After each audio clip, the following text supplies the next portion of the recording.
because I can't get to the network. Although maybe that's an order And today, the huh? packet's not on the So, Good evening, good folks. We are here for our Monday, July 11th work session of the City of Muskegon City Commission.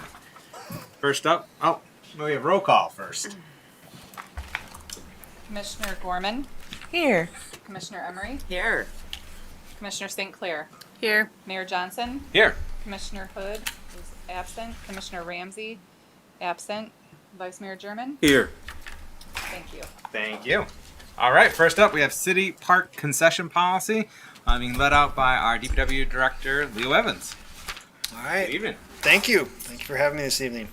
I will be pretty brief. This is a draft of a policy to kind of formalize the way that we take and process applications for groups to run concessions in the city parks. We do probably, I would say, anywhere from 6 to 10 of these a year. Right now, it's a very informal process. They bring us a proposal, we bring it to the commission, and you approve it. This would, give that a little bit more standard function. Basically to do the same thing though, and it would allow staff to approve some of those at the staff level if that's the direction we want to go. I think we kind of left it so that staff would approve the more typical ones like food sales and vending,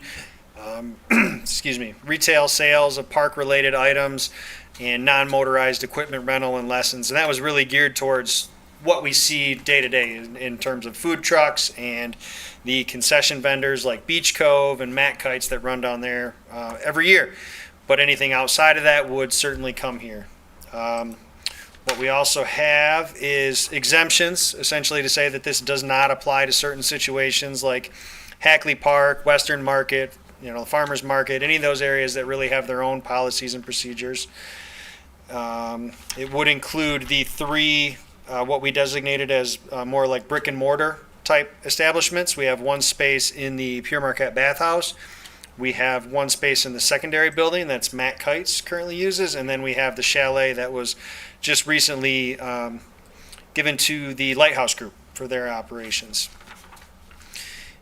And we did establish fees in here. These are the same fees that we typically bring when we bring these items. They're $1,000 a year plus 5% of gross receipts.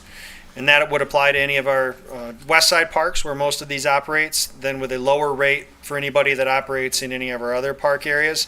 I think we do have one that runs at Sheldon Park and Reese right now, and I think that might be the only one that operates outside of those other areas. The brick and mortars would be a little bit different. Those amounts are kind of based on what they have been paying historically.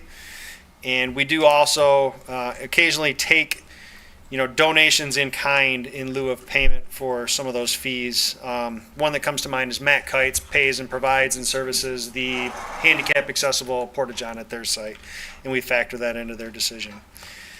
And with that, that's really about all I have to it. It's kind of a standard application. The other piece is we did approve a fee waiver policy a couple meetings ago, so that could be applied to the Lighthouse Group at the chalet. But I believe that policy, the fee waiver, is referenced within this policy and is also applicable to this.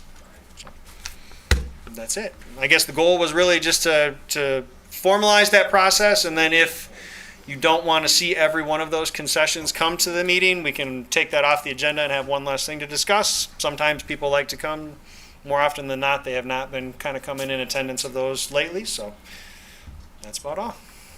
All right, excellent. Thank you, Director Evans. Yeah, I'm fully supportive of that, the purpose of the formalizing the process and the procedures relating to operating concessions, and those are worthwhile goals for us to be pursuing and achieving too, in terms of providing this variety of services and meeting the needs and wants of our park users and further engaging those spaces, as well as, I think very importantly, supporting local entrepreneurship. So thank you for working on that policy and bringing that forward to us. Before I get into any of my questions or feedback on the proposed policy, commissioners, do you have any questions or otherwise input at this time with regard to the policy?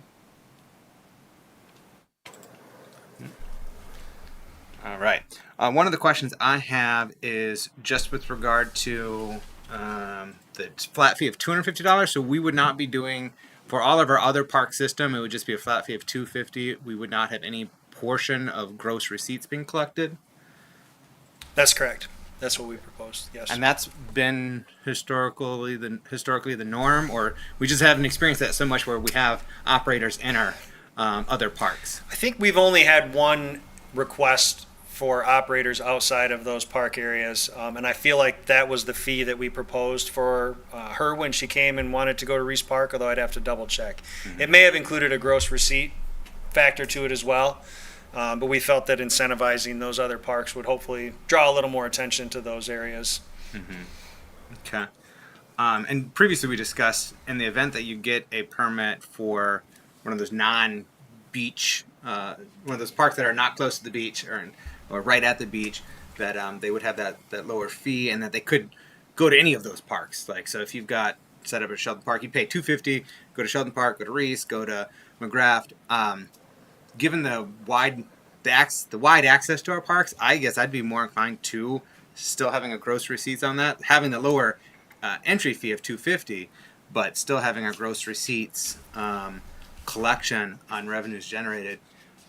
And then also for me, for any of the revenues generated from this, I would like it earmarked for our Parks and Recreation, which we'll be getting into in the next item in terms of the asset management for our parks. And so it'd be nice to identify more revenue resources earmarked to our parks. Yeah, I think to speak to part of that, the 250 was really intended, you could run at any and all parks that you wanted to outside of those 4 core areas that were designated for the higher fee. So if you wanted to be at Reese on Monday and Sheldon Park on Tuesday, so be it. That's totally within their purview. Yeah, it's nice to have that flexibility, for sure. Commissioners, on that point of having a 5% gross receipt, the same as we do for the other ones, do you have concerns or objections, or are you supportive of allowing the 5% gross receipt collection generally? Okay, so that will be consistent across then.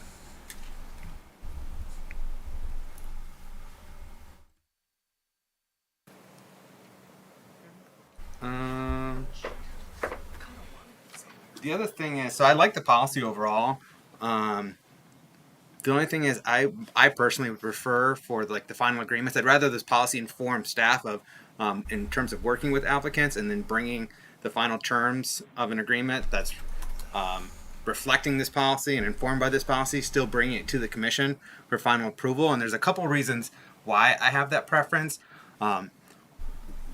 One is because our parks are so sensitive, and our residents are, very interested in what's going on in our parks. And so having that level of transparency, but also that level of accountability, so that our residents are aware of any of these types of agreements before they go into effect.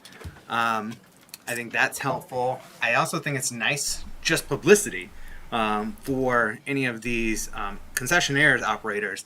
Having them be on our agenda, getting some attention through our meetings, and that can be helpful. And then just making sure the community is aware, whether that we have such services being provided in our parks. And so that's why my preference would be for these to still come. They can be put on the consent agenda as they typically are, but at least having that extra step of transparency and accountability, so to speak. What are your thoughts on that, or commissioners? What are your thoughts after we hear from Director Evans? I could really go either way. The dollar amount seemed kind of small, to put the staff time into writing a cover letter and a agenda and bringing it here every time.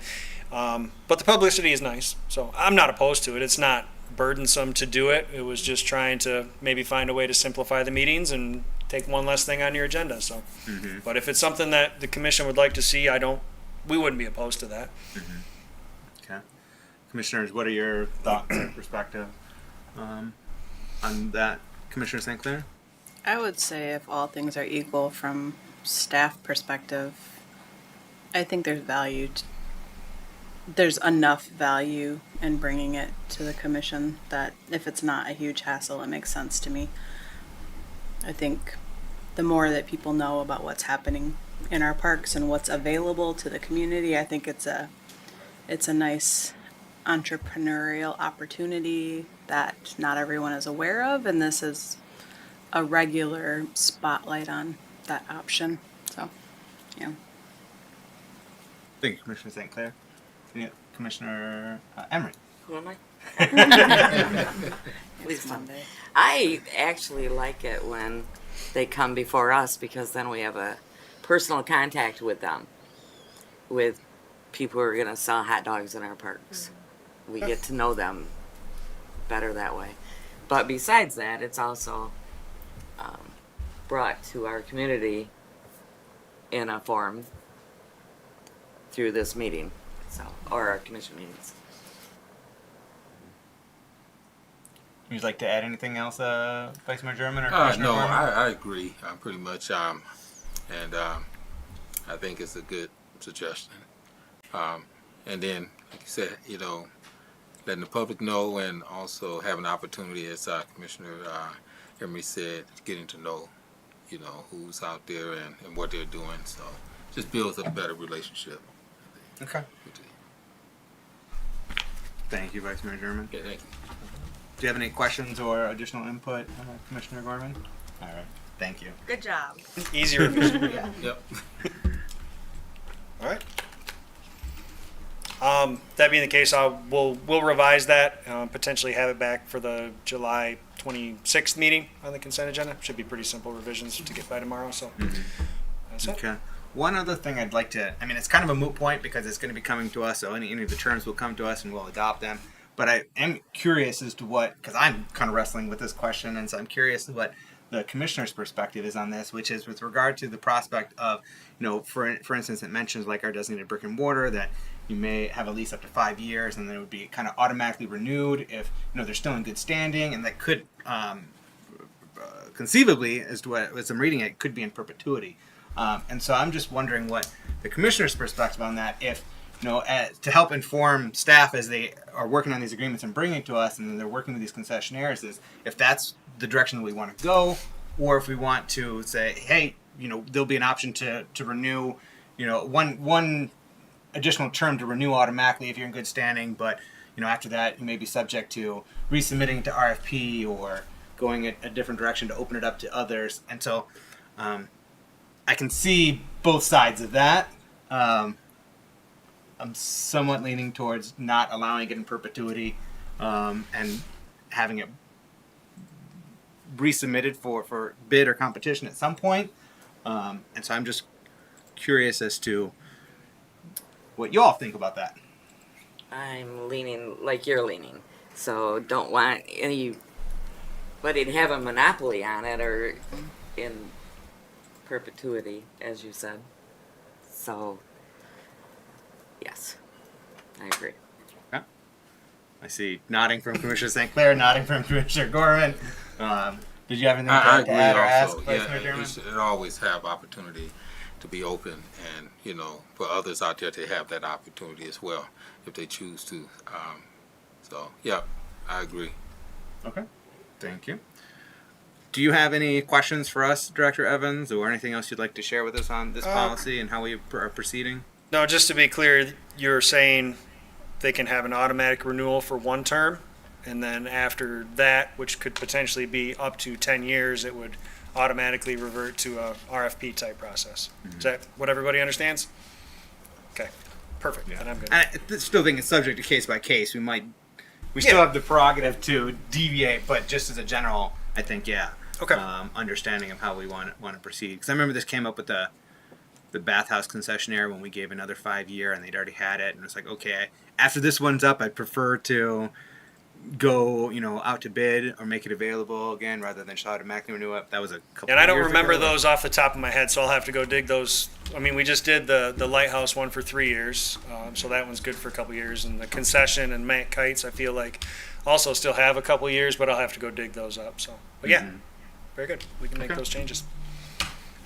Also, those people, and one of the things that, because obviously we don't want to push away people that are in good standing and they're serving our community, but I think that when it comes to the time to bid it out or do RFP, that will come through. They will raise the value proposition of whatever their submission is, and if we don't see something that rivals that or exceeds it, we wouldn't deviate. But at least have that opportunity for competition, I think, is it's always healthy. There you go. Yeah. So thanks so much, Director Evans. Next up, we have playground inspection results. Looked like an audit was done. This is great. Deputy Director Vanderhyde, welcome. Evening, Mayor, Commissioners.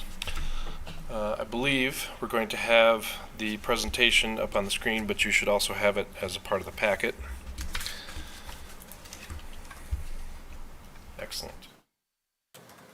All right. I'm going to just run through a brief presentation here and then present some recommendations to the Commission for perusal or discussion. Director Evans and our Park Supervisor Matt Schwimmen are here, so if there's anything I can't answer, I think we've got pretty much everybody here who may even know the answer. So just a little background on why we're doing this or what caused this. Next slide. Okay. Thank you.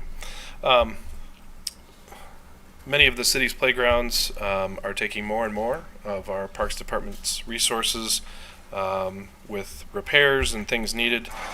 We've also replaced many playgrounds over the last few years, which is great. One interesting thing to note, as we did that, I went through and looked at the prices, and they did average about $300,000 each. Those 4 playgrounds were installed within about the last 3 years. So knowing that and knowing that we're spending more time maintaining and repairing the playgrounds that we do have, we wanted to better understand the condition of those playgrounds. And so we hired from the state certification program a gentleman called Warren Wheeler, and he came over the course of a few days to the city, and he visited all of these playgrounds and gave them ratings and took pictures and noted issues in accordance with a state certification program. Next slide, please. Here's how that shook out. We have many playgrounds in various conditions. You'll see again those 4 recently installed ones, and the new or like new condition together with Campbell Field, which was installed a few years ago. We had a few others in good condition with minor repairs, and I'll go through what exactly that might look like here in just a moment. We had a number in fair condition requiring some minor repairs, and then we had a few in poor condition, and we'll get to those, requiring, I guess we'll call it major repairs or even potential closure, and we'll go over why that is. Next slide. Great. So this is in the, we'll call it good condition category. And these are things that our Parks Department is planning to address. These were just items noted in the inspection reports. Things like the coatings on the playground were coming off. You can see on the picture on the right that on the edge of the step, the rubberized non-slip and cushioned coating has worn off there and it needs to be repaired. And in the picture on the left, that swing set needs additional safety surfacing underneath it.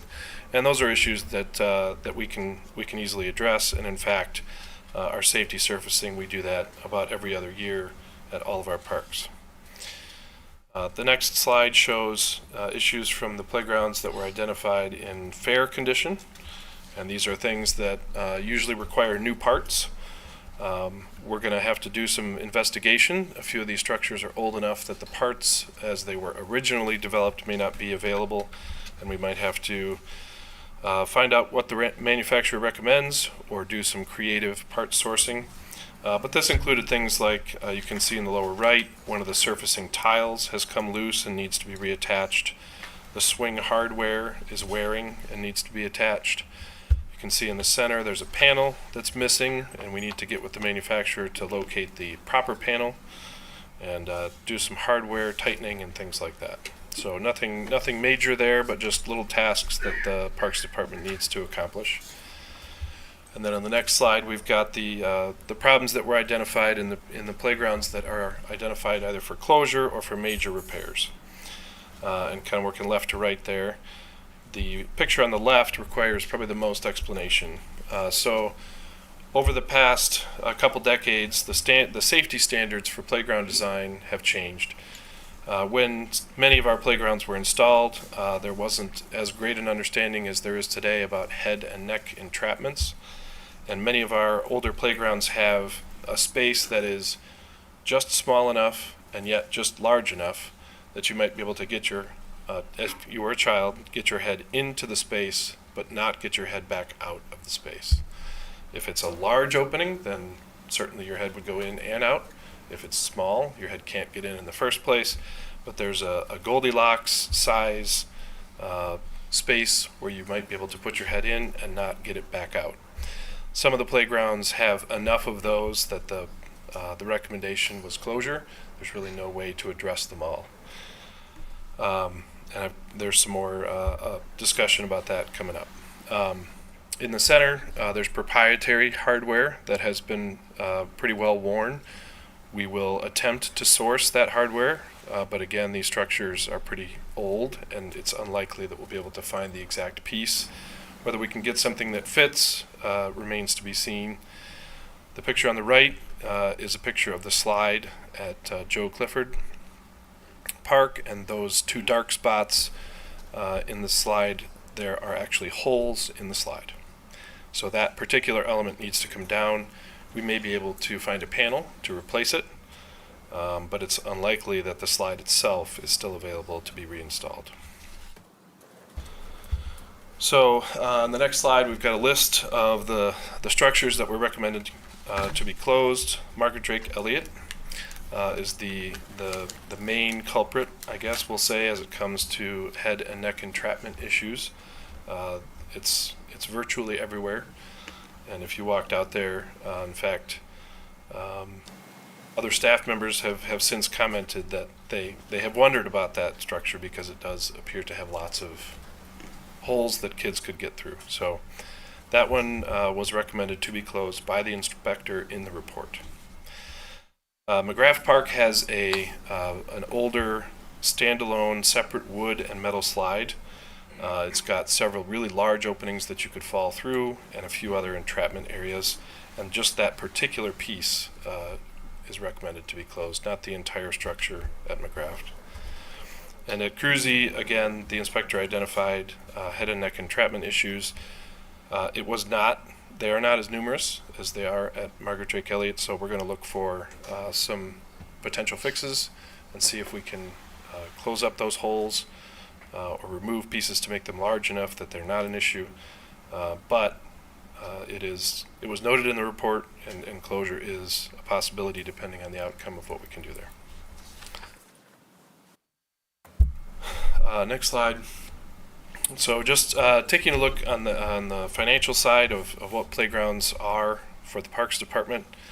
From what I can find, the expected lifespan of a playground is about 30 years.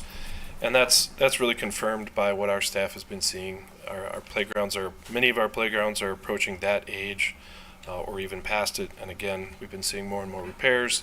And as we just saw in the inspection process, the standards may have changed, and so the playgrounds are reaching the end of their life. With 16 or more playgrounds, that would mean with a 30-year lifespan that we'd be looking at replacing a playground in a park every 2 years or so, and we've been doing that recently. So that's the good news. The park's budget includes about $25,000 per year annually for things like the safety surfacing and other miscellaneous repair parts and things of that nature. Staff time is really difficult to identify, so that is not included in that number. And similarly then, adding up the half of $300,000 per year to replace a playground, plus the $25,000 per year for repairs and maintenance, we get to about $175,000 per year in the park's budget, represented by playgrounds. That's a big number. It's about 10% of our budget if we don't account for staff labor. So taking a look at that number and taking a look at the other amenities and things that we're hoping to do in our parks and provide in our parks and for our residents, we developed a list of recommendations on the next slide that we'd like to pursue just to lessen that burden on the Parks Department staff and budget, again with your blessing. And that is, we'd like to engage the neighborhoods. So we want to make sure that playgrounds are the preferred method of recreation before we replace one. We want to make sure, and we did a great job with this, I think, prior to me arriving, with the Reese and Bucama playgrounds that are going in this year. The neighborhoods were consulted, they voted on the structure, they're all very excited, and we've seen a lot of use already of the Reese playground. So I think that may determine that it is, in many cases, the preferred form of recreation. But we want to make sure that that's true. We want to consider partnerships. So working with schools and other area organizations, if they have playgrounds that are available, finding out ways of getting the public access to those structures. Schools can be tricky, of course, just given access issues and fencing, making sure it's set up right to do that. But we want to make sure that if there's the opportunity, we're taking advantage of that. We'd like to right size some of the playgrounds, and again, this goes along with engaging the neighborhoods. Some of our smaller parks, like St. Joseph and Dave Caring, all that park really has is a playground. And so again, making sure that is that the best use of that space, engaging with the neighborhood, and finding out if a smaller playground or a playground at all is the right use for that park. And then consolidating playgrounds whenever there is the opportunity. And this probably is not going to be available all the time, but a great example presents itself today, which is that Margaret Drake Elliott is recommended for closure due to those head and neck entrapment issues. And just a short walk away is a beautiful new playground at Pere Marquette. And we would like to propose, or we consider that perhaps the Drake Elliott playground, that money might be better spent on things like improvements in the park for the lighting system, or improvements to the building, or other situations either at that park or within the park system, rather than replacing that playground so close to the other. So that's all I had formally. That's a lot to digest. So I would welcome any questions, discussions, etc. Excellent, thank you. Nice work on pulling together this inspections and the audit and reporting its findings to the commission and bringing us some recommendations to contemplate how we proceed. So, commissioners, do you have any questions or otherwise input at this time? Vice Mayor German. Yeah, thank you, Mayor. Yeah, Mr. Van der Heid, thank you for the report. And, when you get up there in age, sometimes you really don't pay too much attention to these playgrounds unless you have grandkids or kids. And I do take my grandkids to the parks. But also, about a couple months ago, I sent you a report from the concerns of the Sheldon neighborhood school, I should say. The kids called me in along with the teachers, and they had some concerns. And I guess who would better, understand what's happening on the playground than a kid? And these children, as I sent pictures to you all and the staff over there. I think they really did a good job, and you did address some feedback, and just wanted to know where we at with that actual park when they had their concerns, so I can get back with them and let them know, even relay something back to maybe the principal or something like that too. Sure. Well, I know we have addressed all of the specific concerns that they had. I know there was some glass bottles and such that were cleaned up, and a nail that was sticking out, and some other issues. And I know we went out and addressed those right away. That was pretty early in the season for us, so I know that our seasonal staff was still ramping up at that time. I know that Supervisor Schwimmen has done a great job of distributing his staff throughout the city this year, and making sure that we're paying attention to everything. I know the bathrooms at Sheldon remain a challenge due to their condition, but we have been doing a better job of keeping the parks clean in that particular instance as well.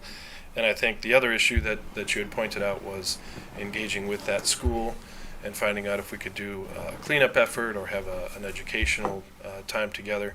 We did reach out to them, and they were not interested in that at this time, but that door does remain open whenever they are. Okay, great. But thank you for your time and what you do, and addressing these issues and making the parks safer, for these children in the community, and as well as the other communities as well. Thank you. Yep.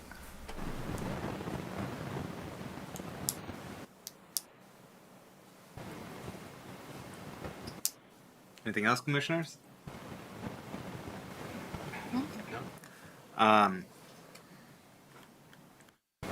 With regard to Margaret Drake Elliott, so is that the recommendation to shut down the playground entirely? Not certain components of it, but shut down the playground entirely? Okay. And that is a recommendation that's coming directly from the inspector. And I don't think we can, I don't think we can ignore that. Right. Not only from a safety, we want to keep all of our users and our children safe in playing on this equipment, but disregarding that inspection recommendation just heightens the liability for us in the event something were to happen. So I think that's And if you were to visit our playgrounds, it is the one that is clearly in the worst condition. So it's not as though we're closing a playground that feels like we're closing it, for obviously safety is always necessary, but if you were to go out and visit it, you could understand why closure has been recommended. It is definitely the worst playground in the city from a perspective. okay. Well, I think we all must acknowledge that it needs to be closed and action needs to be taken. I'm personally not of the mind necessarily that we just assume because there's a playground and it's a very nice one. We spend a lot of money on it, and it's pretty sizable at Pierre Marquette Park near the bathhouse. I'm not necessarily of the mind that we don't try to replace any playground equipment at Margaret Drake Elliott. It is one that's used by a lot of families for events, and it'd be nice to be able to still have play equipment there for children at those family events happening there. I know the Beechwood Bluffton Neighborhood Association uses Margaret Drake Elliott annually for their events, and so you want it to be family friendly, and you want to have something for the kids to do. And I know they bring some of their own activities for the kids. So I don't know. I mean, obviously we're not going to necessarily pull out a few $100,000 and invest in play equipment, tomorrow at Margaret Drake Elliott to replace it. But I'm wondering in the meantime, as we're doing that engagement with residents and building out our parks and recreation department as we're moving forward, if there may be low cost amenities that we can add there that still provide a play activity for children there. It'd be nice, as we're considering shuttering that playground and potentially closing down any other play equipment, if we have a way to communicate to the community at that site, like why we're taking that action, and then also helping to inform what steps we're taking going forward in building out our Parks and Recreation Department, in terms of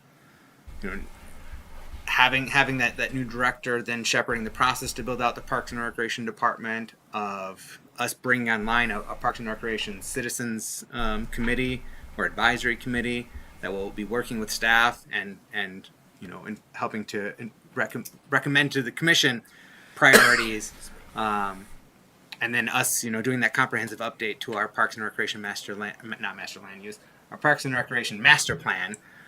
Just helping to communicate, like, this is a necessity that has to happen with the shuttering of that equipment for safety reasons, but these are the steps we're taking to build out and add and enhance and expand our Parks and Recreation system, and ways for them to our general community to come alongside us in that process as well.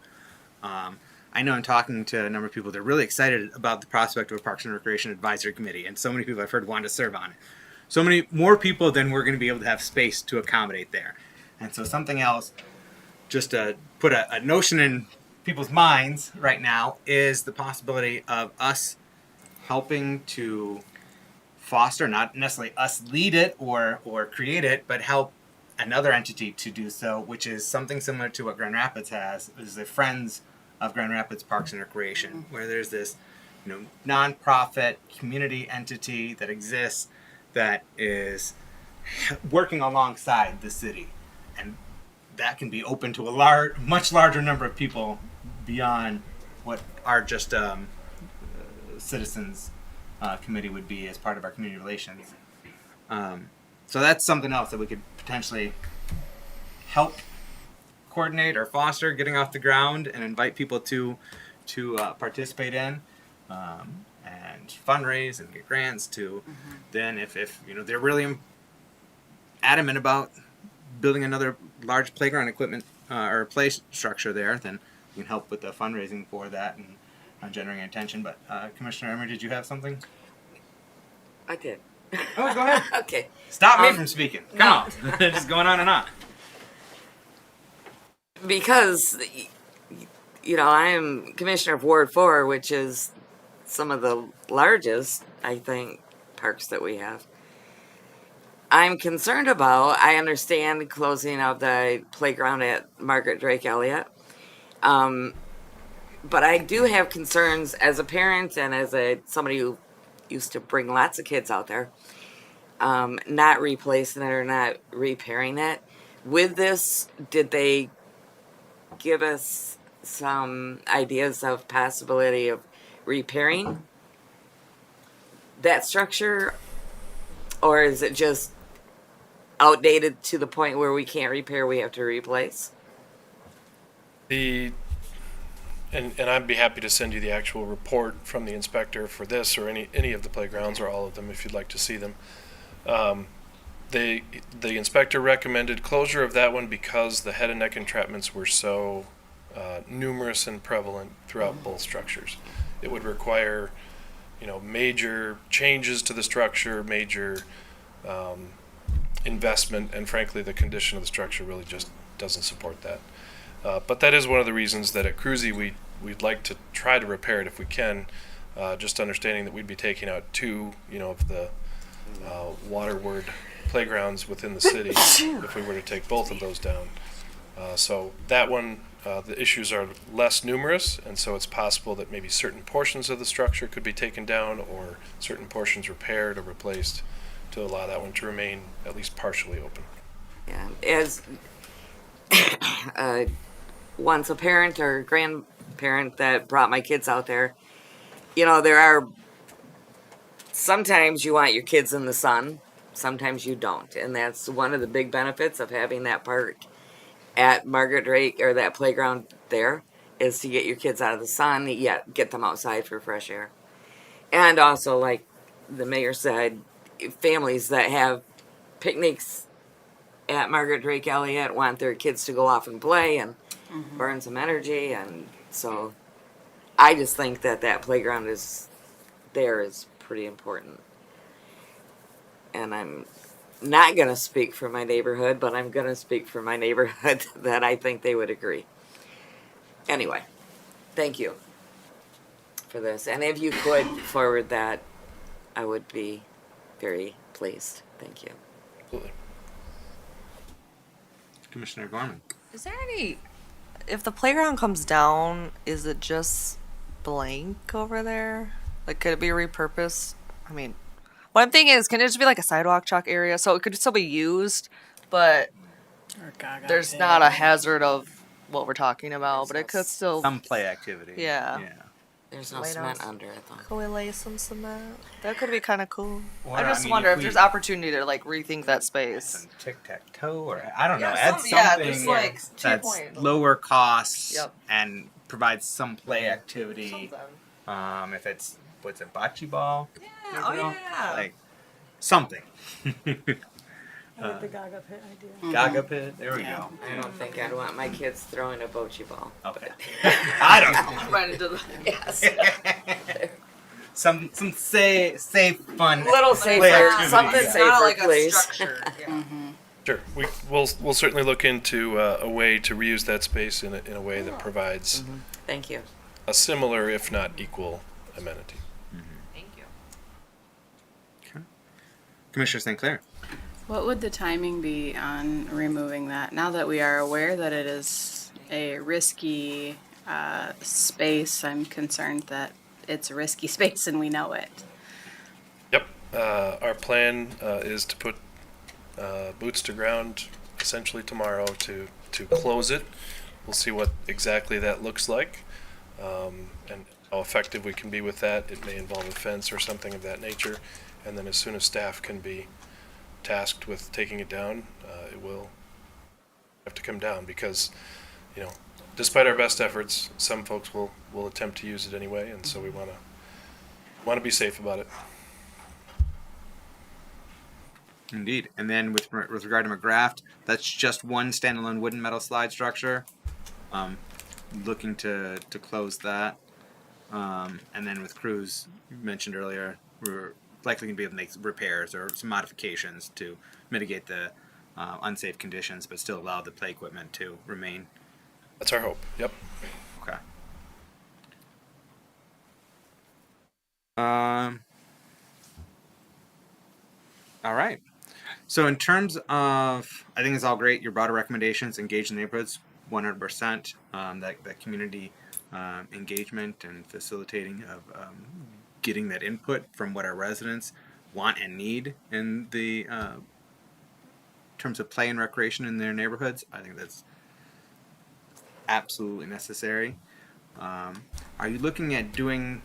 Is that thought to be like piecemeal and or as part of the comprehensive update to our master parks and recreation plan, or both, or what are you envisioning there? Yeah, I think in looking at the list of playgrounds that have been identified, we do our best to work backwards. We've talked about the poor or substantial repairs or closure condition, section, and I think as the playgrounds age, then we'd be looking to work backwards through the list, and again engage with the neighborhoods and find out, similar to what we have tonight, is there passion to replace that playground, or is there a desire to have other recreation there? Mm-hmm. Not sure if I answered your question, but.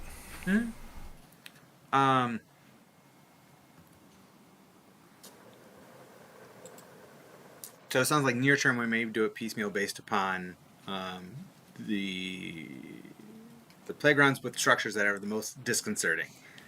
Longer term, we'll do a thorough and comprehensive citywide update to our master plan for parks and recreation, which would be that concerted community outreach and engagement as well.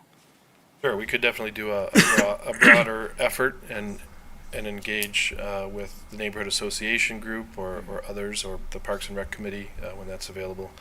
I think one of the challenges is addressing all of the playgrounds or developing a plan for all of the playgrounds at one time. Would be a very significant cost, even if it were planned out over some number of years. So again, I think a Parks and Rec committee or group like that would help us evaluate where the priorities are for those dollars. Each $300,000 playground takes that same amount of money away from a new bathroom structure or parking lot or other things in each park. Okay.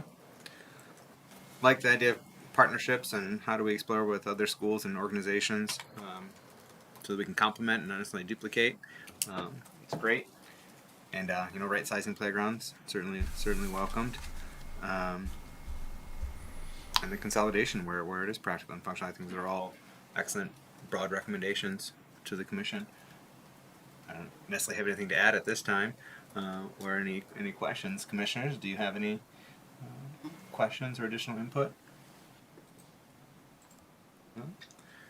Do you, Deputy Director, have any additional questions or any other specifics that you're looking to get received from the commission tonight? I don't think so. I think we got some good direction in regards to the closures and in particular Margaret Drake Elliott. I think going through the capital planning process that we're hoping to achieve more broadly throughout the city this year will help us identify where those large chunks of money are, if they're available. And as they become so, then we'll run through that list of recommendations we just discussed and try to find a place to put it, whether that's into a playground or into some other priority that was identified. Okay, thank you. I do have one final question for you, or perhaps Director Evans. In terms of where we're at with creating a Parks and Recreation advisory committee, are we going to kind of hold off until we have brought on a Parks and Recreation director for our revived department, and they will shepherd that process? They'll be part of their initial responsibilities of getting that new committee off the ground, or what's our outlook with regard to that? Yeah, I think that's probably the most likely. I have to follow up with Commissioner Ramsey. I met with him and Holly from the clerk's office to go over that outline that we discussed a couple months ago for the Parks and Recreation Advisory Committee. And I know he had a couple of tweaks and modifications and things we wanted to work through, and I don't think we've had a chance to get that finalized yet. But it might make more sense to wait until you have a dedicated person that can kind of help shepherd that process along on the staff side too. So, yes. Okay. Thank you much. Typically, we don't receive input in the middle of our meetings on items, but okay, you want to share it at the end of the meeting, or is it? I just have something to say about the money's part of this, but I have no idea. Okay. Yeah, we'd welcome it under general comment at the end if you just keep that. Okay. Thank you. All right. Next up. That's 20 minutes ago and out my hand. Thank you. Next up, we have minimum housing unit sizes being led out by our planning manager, Mike Franzik. Welcome. Good evening. Good evening. A couple years ago, we looked at this, and we did reduce the minimum sizes of the homes from 960 down to 850. We'd like to take a look at that again and reduce it even further in the name of housing affordability.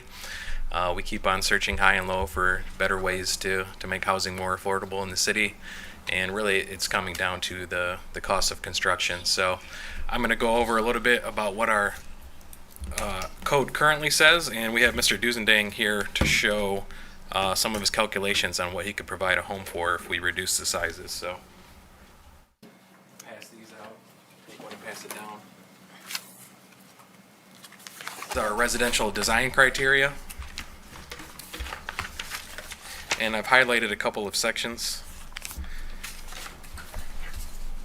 In the case of 1 and 2 story homes, there's one requirement, and then there's for 3 units and above another requirement. So a single family in a duplex currently has to be at least 850 square feet for a 1 bedroom, and then you add on an additional required 100 feet of square space, square footage for each bedroom.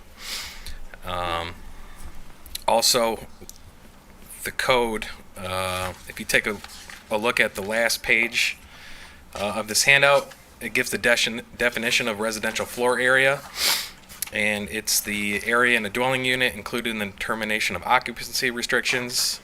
It includes the sum of floor areas and bedrooms and common living areas, the floor area of storage areas and closets and basements, breezeways are all excluded. I'd personally like to see that removed. Currently, when we're measuring these things on a site plan, we measure the size of the home, then you exclude everything like a hallway or countertop space or a bathtub, and I think it's getting a little overboard for us to look at that and say your countertops are too big, you don't have enough living space. I think we personally should be just measuring from the outside of the home, not the garage space or anything like that, but just taking a look at the size of the homes. Now, what I would propose is taking this all the way down to a minimum of 550 square feet And what that would do, if you can picture a lot of Mr. Dusending's homes that are going up in McLaughlin and some in Nelson, they're a 24 by 24 floor plan, but they're 2 stories. So you get quite a bit of square footage. Now what this would do is reduce that to just a single story. And we'd like to bring that down to, Mr. Dusendang will get into this, but in building you measure things by the foot. So a 12-foot board or 2 of them for 24 feet. So you measure things like that. What they can do is bring, cut a foot off of that board to make it 23 feet. That's not undoable.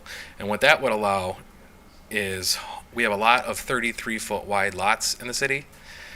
If you had a 24 by 24 foot home, you're not meeting the setbacks. We're missing it by a foot. So if you cut that down to 23 by 24, that would give you a 552 square foot home. Something else I'd also like to look at is on the 3rd page. In the case of multifamily homes, which are 2 and above, you need at least 650 square feet for a 1-bedroom, 875 for 2, and 1,200 for a 3-bedroom.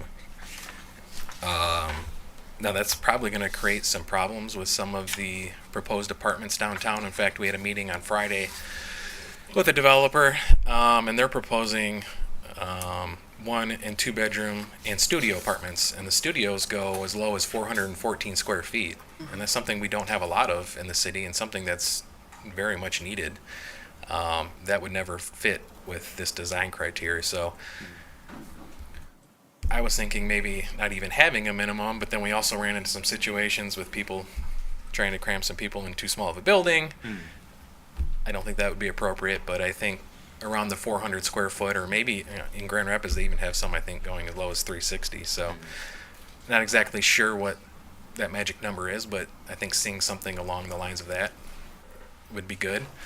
I also don't really know where the 100-foot addition came from, or in this case it's even more, 125, and then all the way up to 1,200 square feet for additional bedrooms. I think if the bedroom meets the building code, I think we should allow it, and I don't really know where that came in to allow additional space on there. I don't really see the functionality of that. So presently, the developer that is interested on 3rd Street, the old Catholic Charities, and then potentially building add-on, they had envisioned doing some studio apartments. So presently, those studio apartments would not be permitted unless they did like a PUD. Yeah. Otherwise, as used by right, they could not develop studios, and essentially we couldn't get studios anywhere in our city unless it's by PUD. Okay. Yeah, and so, I think that's probably not in our best interest. No, I think we should certainly I think we resolve want that to accommodate and allow studio apartments. I think what we want to do is find that magic number where we're not allowing tiny homes, but we are allowing reasonable homes that are affordable. And then when we go to the apartment side, really bringing that number down so we can have studio apartments. Mm-hmm. Okay. Well, I'm certainly supportive of the general thrust of this, which is to reduce the minimum so that we can accommodate smaller, more affordable housing in our community. With regard to tiny homes, I don't necessarily think that we should amend our zoning so that it's allowed as a use by right across our city, but I'm personally supportive of allowing tiny homes where reasonable, whether as a PUD or certain areas of our city where it fits, where it's appropriate. Not necessarily blanket across the city's use by right, but still being able to accommodate them, where reasonable and where there's development interest in doing so. Yeah, we always steer people when the tiny homes conversation comes up. We steer them towards a PUD. That way we don't say, they're not allowed, but they are something that's going to take its own plan and have all the divisions look at it, fire, safety, zoning, building, all of that, to make sure it really fits. So you can accomplish that through a PUD, and we don't need to designate an actual area to allow it. So okay, that's great to hear that we are receptive and welcoming of that. We'll work with folks, not just not allowed in our city. Okay. Another thing, And we have these homes, we have 550 square foot homes throughout the city. They were built a long time ago, and they're not allowed anymore. But they look appropriate on most lots. It's not something, as a zoning administrator and looking at design criteria, we start thinking, maybe they won't look right on a bigger lot, but you see it. But one thing we could do to kind of help minimize that, I think, is we put a clause in there that says, if you want to build something under 700, 800 feet, you have to split the lot if it's available. That way, if you have a 100-foot lot in a R1 and you can split it into two, that would be a requirement that you split the lot if you want a house that small. So then we could have two of them, potentially. Or if it's an 80-foot lot and it's a R2, you could split that. And that would help minimize having a small house with an extra large yard. Okay. Before I go on to commission question input, is there anything else that you want to share right now? I didn't mean to. No, I believe that's everything I wanted to cover. Okay. It was timely then. I kind of jumped the gun on the questions. But commissioners, do you have any questions? Or otherwise input on this topic? Vice Mayor German. Yeah, thanks, Mayor.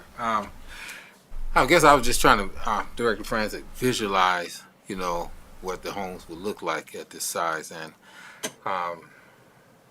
first thing came to mind was the tiny homes, and you said those old style homes, kind of fit the model of these. These would be just something that's more modern. Are we talking about 650 square feet? Is that like per room in these homes and stuff like that we're looking at, or? Well, what we're asking is for either a single family home or a duplex to bring that down to 550. Oh, to bring it down to 550. It's actually a requirement now in apartments for 3 units or above to have 650. We'd like to bring that part down to probably towards around 400. And the reason for this, I heard you say, is cost materials, or I mean, how would that fit, I guess, in the character of the neighborhoods? I know we have a lot of, development going on in the Nelson area, the McLaughlin area as well. And what style of home, would that be? I see the specs and what you're talking about, but I mean, how would it fit, I guess, the character of that neighborhood? Well, from the street level through most of the neighborhoods, you're not really going to notice it. Many of the lots are 33 foot wide. Some of them are up to 40 foot wide. So on a 33 foot wide lot, you're only going to have a 23 foot wide home anyways. And it really comes up to shortening the length of the home, which you don't really see from the street anyways. So from the street side, it's not really going to appear out of character.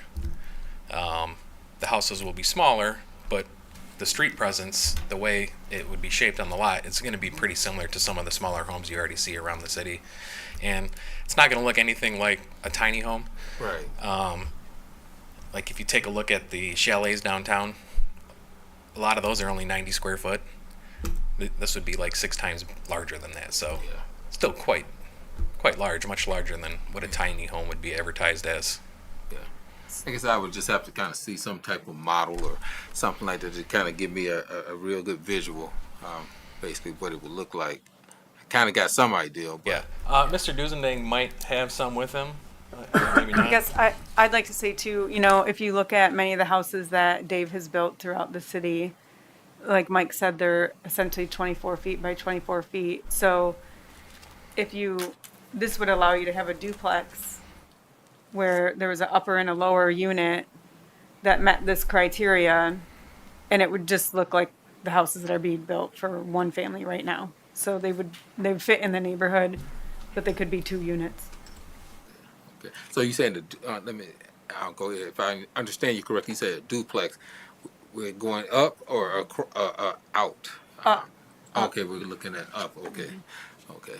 Where duplexes would be allowed. Yeah. Not just Right. blanket across the whole city, but where The ones I'm used to allowed. kind of go out, Right. horizontally instead of it's vertical. stacked. Yeah. Okay. Yeah. Mr. Dusending, welcome. If you just Thank give you. your name and address, or you can always share your address privately. But Dave Dusending, 3265 Grand Rapids. Good evening, Mayor and City Manager and Commissioners. To answer the question of the appearance, really nothing's changing from what we're doing now, with the exception of the height. The way the restrictions are right now, we have to go higher to get to 1,152 square feet, 1,150 minimum. The problem is we've talked so many times in so many meetings about trying to create affordable housing.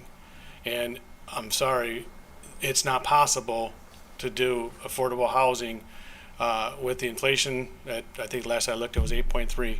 That's just the inflation. The construction costs have gone through the roof.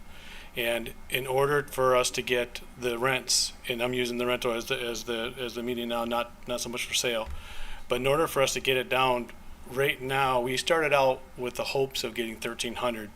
What are we on? 3 years now? We tried that, going on 4 years. 1,300 really seems like the affordable now, unfortunately, where we were trying to get 13 and hopefully even being able to get stuff for 1,000. So just to give you an idea, $150,000 to $175,000 home cost of construction, the payment on that's $1,175 just for a commercial payment on it, because it has to be commercial for a developer. It can't be residential. So on a 20-year mortgage at almost 6% by the end of this year, you're at $1,175 just a payment to the bank. And that's only on 80% of the value, or 75% of the value is all the loan. And if we were to rent that at $1,300, that leaves $225 to pay property taxes, maintenance, lawns, upkeep, and attorneys, CPAs, vacancy loss. We got to account for a 5% minimum vacancy loss. There's no money left. Matter of fact, I have one unit right now that I had put someone in there at a lower rate. I'm spending $52 a month of my own money for her to be there, because I can't raise the rent in the middle of it. But that's what's happened. They raised our interest rates, and I jumped up on interest rates just on one house. I mean, I'm several thousand, but just on one house, we jumped up $1,000, and almost $100 a month. So the only way for us to get to what we've talked about for so many years is the affordability is we have to lower the square footage requirements. And when you think about it, Commissioner Ramsey was one, and that we talked about this, and I wish he was here because he'd be all over this as well. People live in apartments, and if you go and look up at the Amazon and you look at the local apartments, for a 2-bedroom apartment, you're $1,700 a month. One bedrooms, they're $1,100, $1,200 a month for a 1-bedroom. We are trying to offer that into a single-family home, which we can get as close to it as possible, obviously, but the only way to do that is to get down to match the square footages. So on these square footages in these apartments, you're looking at 600 square feet for the 2-bedroom. And if we can build a house for 600 roughly square feet for a 2-bedroom and get the rents to match, the average family is going to want to live in a single-family home rather than live in an apartment. And that was the whole idea, is to put as much density as possible for the city for property taxes on these lots and rent them and not gentrify it and make it all 100% and above AMI. We were trying to hit that 80% and 70% AMI. We can't come close to hitting that if we keep it the way we're going now. It's going to every household is going to be over 100% AMI. And it's already starting to happen. Jake Ekholm had a meeting with one of the other developers, and he said that they had a luncheon, and every single property management company, they all on average had to raise their rents $200 per month on all of their units. And I know Lighthouse I was just talking to someone over there, and they're having to raise the rents up almost $100 in the Heights. So, and that's just to make the payments. That's not more profits in the pocket. That's just to make the payments. So, with that being said, I'm sorry I kind of got a little bit of a roundabout there, but Commissioner German, nothing's going to look different from the street as far as the widths of the home, because like Mike had said, we're going to design them to fit the lots. And that's what we're doing currently right now. And 24 seems to be the hot spot, but we have to go up in order to hit the requirements that's currently in place.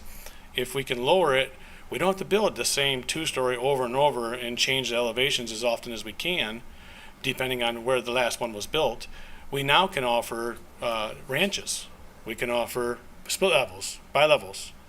we can offer a variety of homes. If we don't have to go up, we can go back. And if you require the same square footages, we're gonna go all the way back to the end of the lot line at the alleys, and there's not gonna be a place to park, because we have to have a 40-foot house in order to hit the requirements that we're governed to hit right now. So, and then also, I as myself as a developer, I can design a 1-bedroom house, 1-bathroom house for that person that doesn't want 2 or 3 bedrooms, because we do get those calls. All of our houses, the sweet spot was 3 bedrooms, but we do get several calls that, well, I don't really need that 3rd bedroom. I really need a 2-bedroom. I don't want to pay for the 3rd bedroom. I'm sorry, but that's all we have to offer is 3 bedrooms. But now, if we do lower, and the reason being is because we had to hit that square footage requirement. If we do lower the square footage, we now can offer the 1-bedroom, 1-bathroom house. We can offer the 2-bedroom houses, and we can still offer the 3-bedroom houses, but we can hit a different variety where we're hitting different price points, which then takes us to a different AMI bracket. It could be down to the 70, it could be the 80 and the 100, which we originally did all this for, and where we're going now, we can't get below that 80 to 100, and so we get people over 120. But we have to, the rates went up, cost of construction went up, and none of us had planned on this. It's just happened. So now we're going to have to adjust if we're going to try to keep moving forward. Even on my pilot program, I haven't put a hole in the ground in almost 2 months, just because I can't afford to build it and keep up with 3 bedrooms and trying to rent those out for 13 to 15 to some of them are even at 1,700 just to make the payments on them. So that's why I am in favor of this, and that's not just for me. It's for all the future developers and builders out here that want to build too. But there's just no money left over after you make the payment to the bank. There's not even enough money to cover property taxes, unless you guys want to drop mine down to like 10%, which we can do, and maybe I can make $5 at the end of the year. Yes. Yeah, thank you. Yes. Go ahead, Commissioner. I just saw Director Eckholm in the back wanting to add something, but pose your question or comment. Go ahead. Are we talking rental homes, or are we talking Well, it goes both ways. owner occupied? Yes, it can go both ways. I use the rentals because that's what we've been on top of myself, but it can go both ways for sales too. If you're going to lower the square footage, you're going to lower the cost of construction, which means you can lower the cost of the home. So it works in both ways. Okay. Yeah, the percentage, I don't know off the top of my head what the percentage would be on a home for sale. That I don't know. There's more moving factors. You got real estate agents involved in at that point in time too, in closing costs and all that. So I mean, you got to put all the extra expenses into the sale of a home. But will it be lower? Yes, it'll be lower because you're selling a smaller home for less money than a larger home for more money. Right. So you're talking 550 square feet for a 2-bedroom home? No, I don't think you're not going to get it'd be tough in a home. In an apartment, it's different because you can set it up with the closets and the laundry and all that, and your furnace is not in your air conditioner's not sitting outside either. Well, it's on the roof usually. So, a 1-bedroom, I feel comfortable with the designs that I've already kind of sketched out. You can get, like I'll use for instance my 24 by 24. That's a 576 square foot, and you can take the staircase out, add a little bit more to it, and it'll be just shy of 600, and you've got a 1-bedroom, very nice living room, kitchen, and all like we have right now. But to do a 2-bedroom, you're going to be over 600. To do a 2-bedroom, I'm going to probably say closer to 650 even, is going to be a comfortable 2-bedroom. I don't want to put in 8 by 8 bedrooms. I still want the 10 by 10 to 12 by 12 bedrooms. It still needs to be comfortable. But with the base square footage from going from 850 down to 550, we can incorporate a 1-bedroom, and maybe we can get a 1-bedroom out of a 570 square feet. It would just be a tight one. Maybe we call that our studio, type apartment. But the idea is we're kind of trying to take the apartments from the multifamily buildings, square footage wise, and mimic that as a single family, to give the family a place that they would have a yard and not want to live in an apartment like the single guys and Right. the single people want to live downtown and they want to be right on Western Avenue. Well, not all the families want to live in that. They just want to be closer to downtown, but they'd rather have a yard for their dog to run around, which we offer for pets, dogs, and also their children to run around and be safe rather than running around in a parking lot, of an apartment complex. Yeah. It's just a different kind of living. I lived in a 600 square foot house for 20 plus years. So Yeah. with a yard. Yeah. And I'm noticing too, your first time home buyers, and I call them the millennials, most of them don't want the bigger homes. They want to travel. And a lot of them don't even want to own it. They just want to rent it and stay there for 2 or 3 years and move on to a different place. That's kind of a lot of the feedback I've been receiving from more of the younger generation in their mid 20s. And you get your boyfriend and your girlfriend that want to live together, don't have kids. One bedroom's perfect for them. They don't want a roommate. And typically they have to end up getting a roommate for that second bedroom to help pay for the higher rents. So a lot of that, those type of people, they want to be in a 1-bedroom unit, and it's just the two of them and a dog. So right now we're hitting the 3-bedroom, 2 baths, and we're doing great at it. We're filling them. Problem is we're not offering anybody a 2-bedroom and a 1-bedroom because of what the requirements are right now. Starting at $850, you just can't afford to. It isn't bringing enough payroll to pay the payments. Follow up, Commissioner Emery? Yeah, going back to something that Director Francis said about if you have a larger lot and you want to build a small house, you would have to split your lot. Not necessarily. There still is a requirement, if I'm recalling, 60 is it, or 66 for the splittable lots that you have to still have. Yeah, I'm forgetting on that without pulling my code book out on it. Yeah, so we would allow these everywhere. So if you're in a R1 and you're required to have 50 foot of road frontage. So if you had a 90-foot wide lot and you wanted to put this house, we would let you do it. But if it's really excessive and you have 2 lots there, we don't want one tiny home on 2 very large lots. So I think we should probably put a clause that says if you're capable of splitting it, you probably should if you want to have a home this small. Okay, but I want to just say, for instance, what if I do have a 90-foot lot and I only want a small house, but I want a gigantic garage? You're telling me I can't build that small house? On a 90-foot lot, you'd be able to. I don't think we want to get to a point I where wouldn't we be have. forced by the city to split my lot. And If you wanted a house this small, I'm just throwing that out there for Okay. suggestions. I don't think we want a case where somebody we have some really crazy lots throughout the city through previous zoning practices. There may be a lot that's 120 feet wide. That's that may be 3 times the size of a normal lot, and putting a very tiny home on it may not be the best use of land. And I guess what I'm saying is, isn't that my prerogative as the landowner or the property owner? Well, we have to think about that same conversation that we had when we talked about the form-based code and density. So if we allow that, then what happens is we will never collect enough in property taxes to pay for all the things that need to go to support that tiny house on that giant lot. So it will end up hurting the city. So that's a suggestion that's a corollary as part of the examination of reducing the square footage minimum requirements, is that in the event that you have such a large lot that it could be split, the suggestion is, in order to accommodate the smallest of the house, that the city would compel you to split. That doesn't mean we have to. That's a suggestion Okay. for us to consider as part of moving forward with this zoning changes. Hey, But we should also, as to help inform that conversation, we should look at how many of these lots actually exist in our city. We may find there's so few of them that it's almost a moot point. But that could help us in our consideration. It's also just a suggestion that you position the home on that side of the lot. You don't have to sell it. You can keep both lots, Okay. but it would preserve that lot for the future because That's For good making me caveat. the feel same better owner's not about going to that. own it for 100 years. So You're not compelled to Yeah. sell it. You're just compelled to parcel it so that it opens up potential new development opportunities in the Okay. future.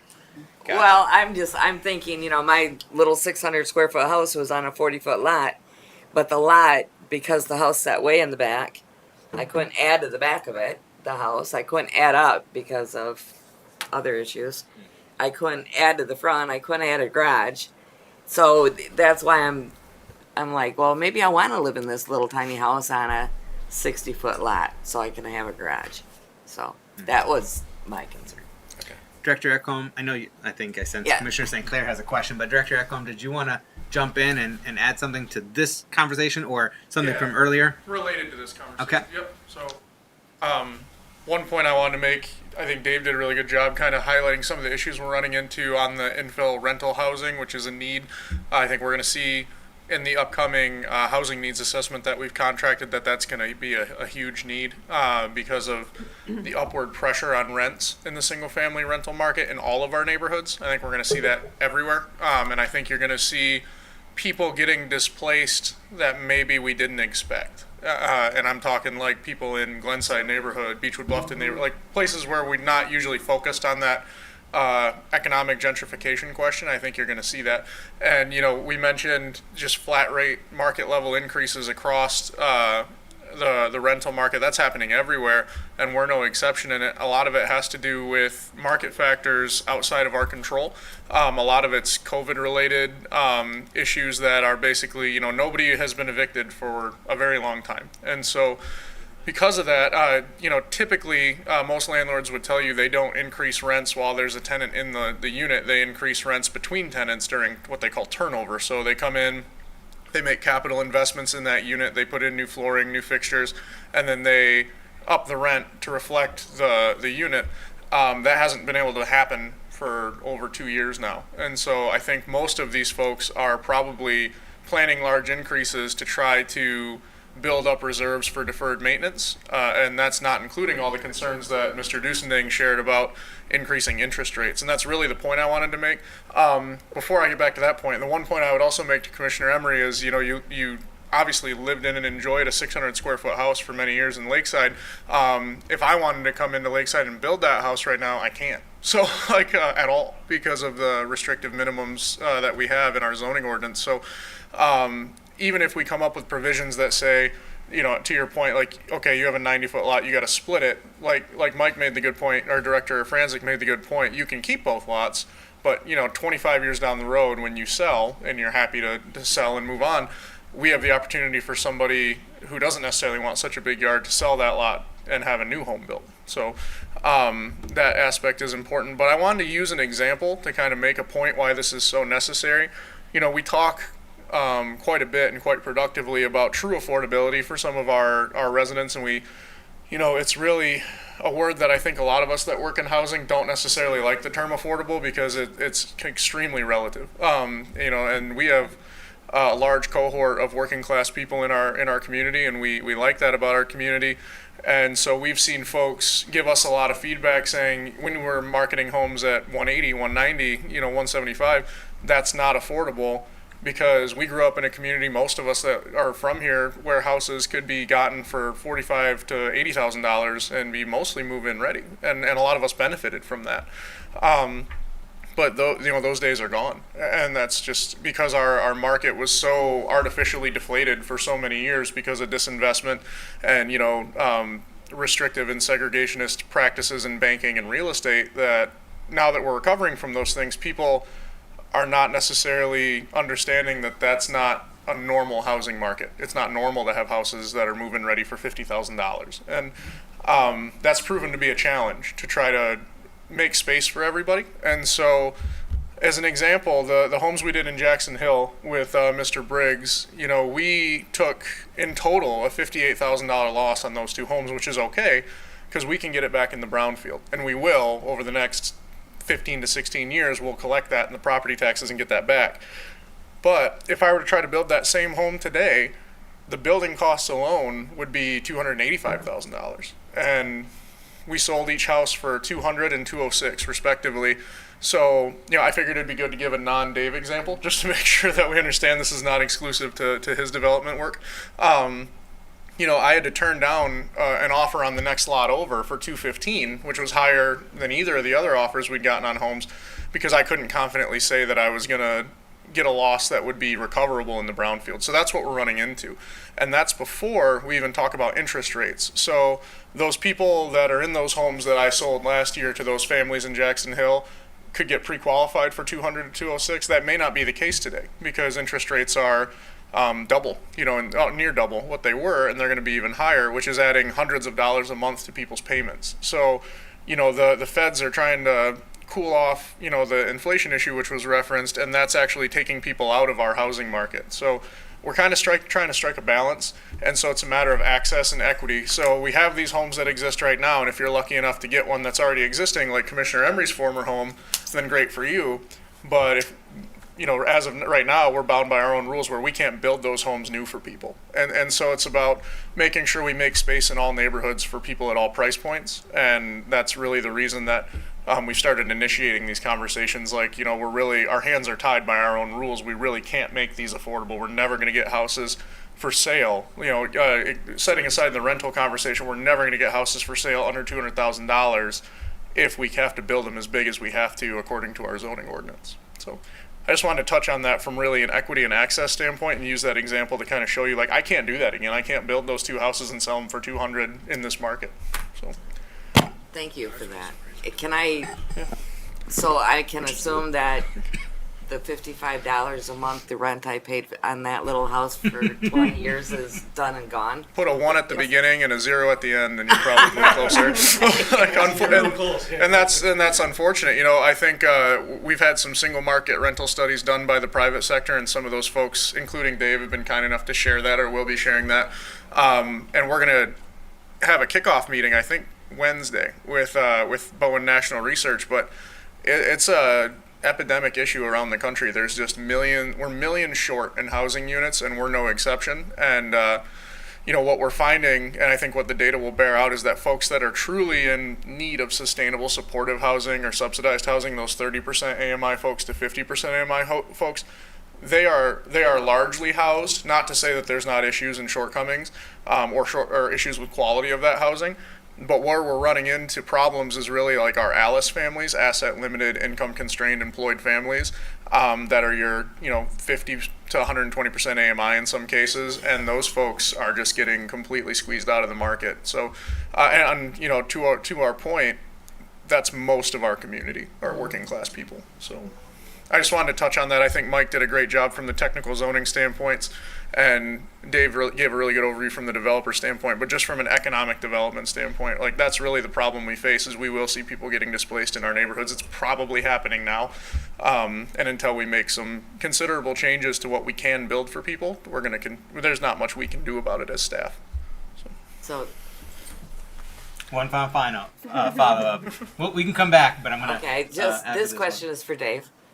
So is your floor plan, does that include a laundry? Yes. Okay, All a of our basement? units, all of our units have laundry.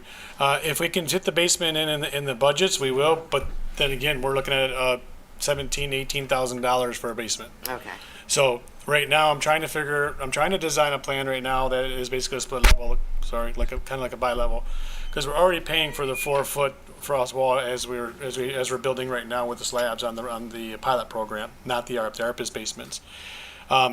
If we could drop the floor down to the 4 feet down below, just pull it. We just have the extra cost of the excavation, and now we've created bedrooms downstairs as well. So we can always have an unfinished basement downstairs if we need to.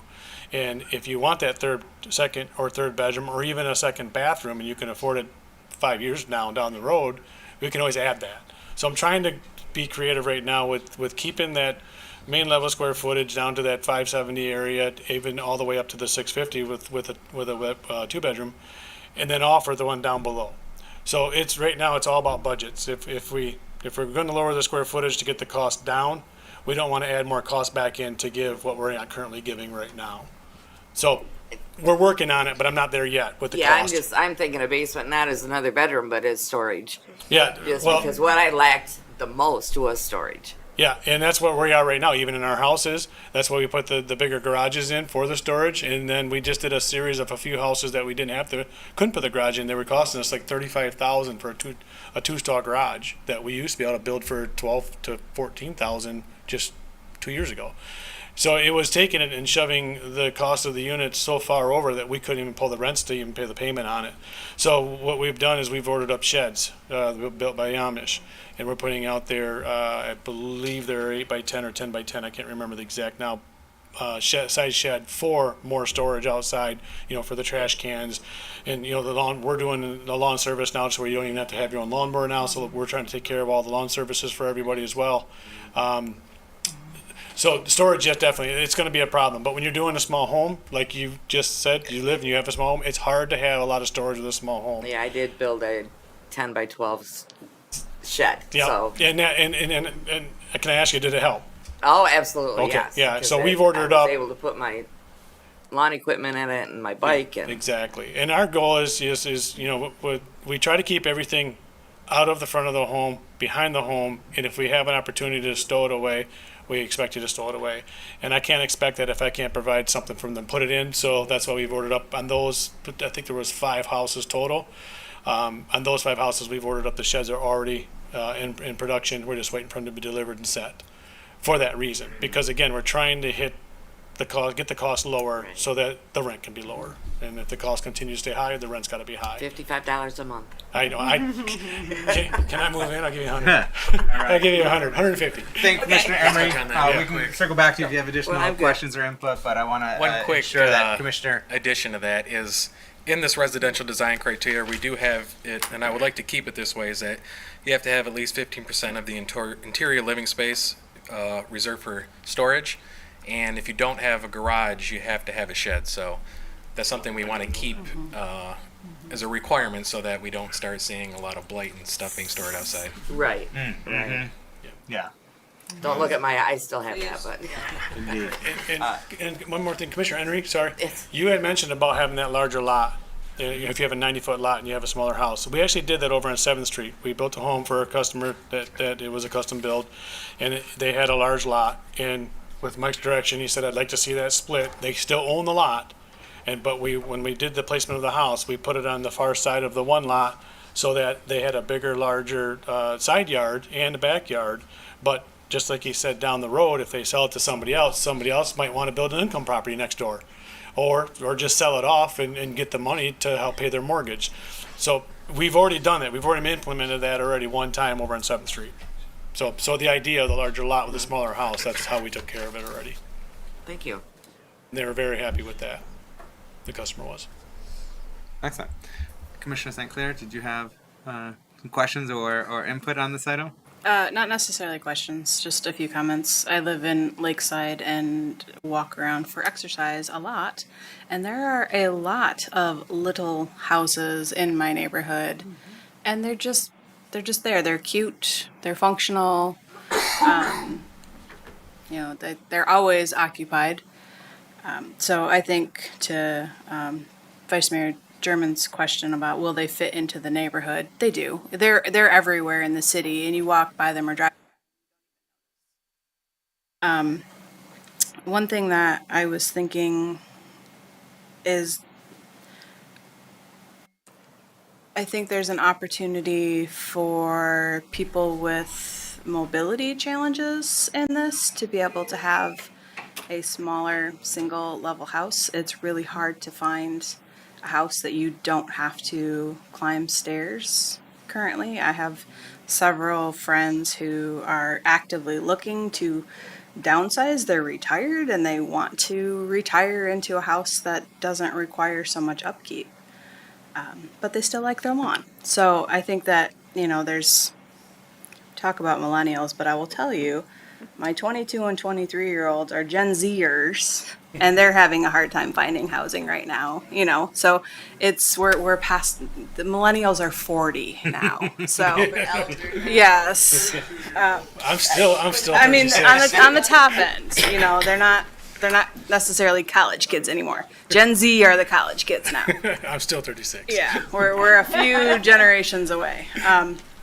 But, I think it's a really great opportunity for your, young couple that want to have an opportunity to have a house, and for your grandma that wants to be able to live on her own without stairs. And, I think that there is a big gap in the community, and not everybody wants to live in a McMansion. And I think that this is a really great opportunity for us to move forward in a way that meets a lot of needs. But I'd like to see some significant number of those houses, if we are looking at it, to be built in an accessible way. And with that one story, it's very simple to put a zero step entry on those. Thank you. We can put a zero step entry on those, on the slab ones, though, not the ones with the basements, because otherwise we got to be up 8 inches above grade. But with the design that I currently had, with the 2-story, I do have one plan that has a main level owner suite. It's just not very large because we don't have enough width. Right. Because the average house, believe it or not, is between 18 and 22. That's the average house downtown here. If you walk by and measure, the majority of them are going to be between 18 and 22 wide.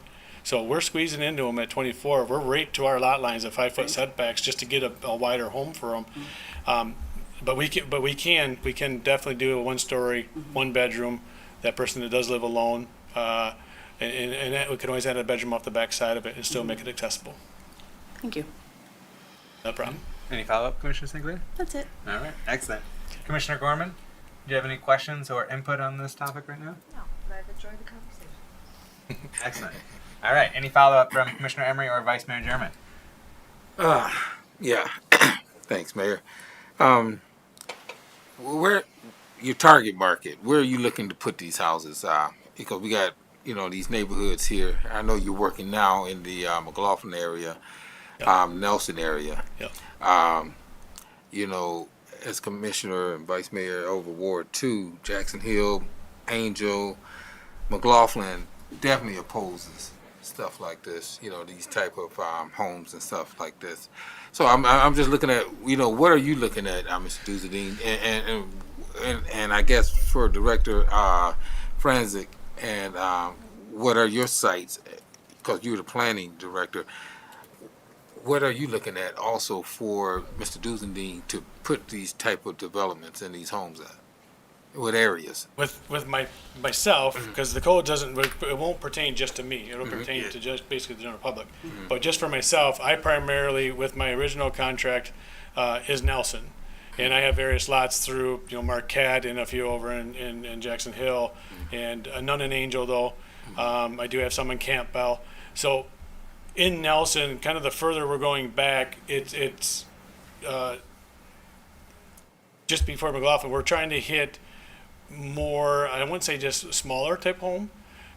Again, if the square footage stays as it is, if we can still fit a duplex on there, that was a huge thing to City Manager Leanne. We would like to try to fit those if we can. But if the lot is splittable to where we can put a 20-foot wide house rather than a 24-foot wide house, and you can create the more density and it matches the rest of the houses on that street, then we can design something to fit that. Again, that's just per the direction that I was pushed to start following if I could. But as far as myself goes, those are the neighborhoods that I'm currently in right now. But if the city would like me to continue building, like I would love to, we'll go into Angel, we'll go into more in Jackson Hill, more in Marquette, Nims, if there's any more lots over there, Campbell. So we're not really housed to just one neighborhood per se. It's just in order to keep houses being built in any of the neighborhoods, you got to lower the cost of them. And the only way to really lower the cost of them is to lower the square footage of them. Jim. Yeah. So this would be a citywide initiative. You could do this if it was approved. You could do it in any neighborhood. So we want to make sure that we're giving the same regulations to everybody in the city, whatever neighborhood you live in. I'm a little surprised to hear Jackson Hill neighborhood you're saying they're against smaller type homes?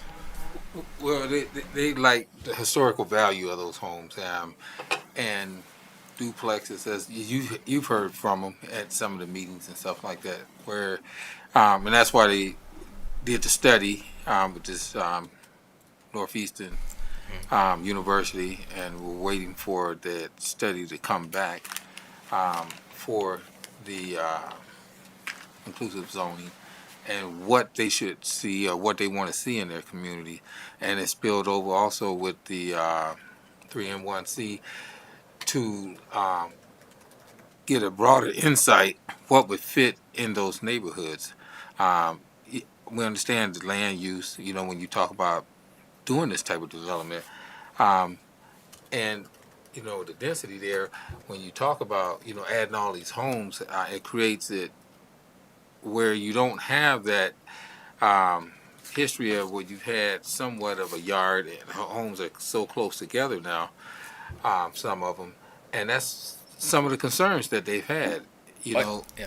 Yeah. So, and maybe, you know, with, and this is just the idea off the top of my head, when we talk about, and when the study comes back and they're going to share it with the city, but also one of the things that I hear from a lot of my constituents is that they wanted to purchase parts of those lots, and maybe, you know, it should be something written in that that zoning ordinance when they build these homes, since the city would not allow them to get those lots. Maybe, you know, they have to spread out maybe 10 feet, you know, to give them some of that lot. I mean, that's just something that, you know, could also, you know, accommodate those homeowners that have been there for a matter of time, about 20 years plus. But listening to some of them, Mr. Franzik, some of them never got an opportunity to even purchase, you know, those lots before we went into this phase of this in-house field, in-house filling, you know, in the development there. So that's just an idea off the top of my head, but you know, it's some concerns. It's a lot of concerns from the neighborhood, the constituents and the citizens there and the homeowners. Yep. They just felt that the city didn't do them justice and give them a fair opportunity to purchase those lots. Instead, you know, we come in and just infiltrated the community and the neighborhoods with all these houses and stuff like that.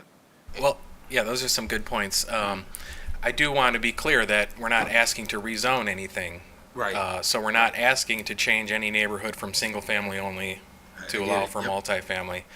All we're doing is trying to reduce the minimum sizes of the homes. And I think that would help achieve some of those concerns, alleviate some of those concerns that you had. The historical nature of the neighborhood. Many of the homes in that neighborhood are very small homes, and a lot of them do not conform to today's standards, and that leaves extra big yards. So I think this would help follow the lines of the historical nature of that neighborhood to have smaller homes on bigger lots. Okay. Thank you. It would also help one of the concerns that I've heard from that neighborhood and other ones, just with regard to being displaced because of rising housing costs, pushing them out of their own neighborhoods. That if we're able to expand the variety of pricing points for housing, that gives residents an opportunity to remain in their neighborhoods. Or as Commissioner St. Clair was alluding to earlier, you know, as you're aging in place, so to speak, that you want to downsize, you do have a larger house, and you're like, well, I want to stay in my neighborhood.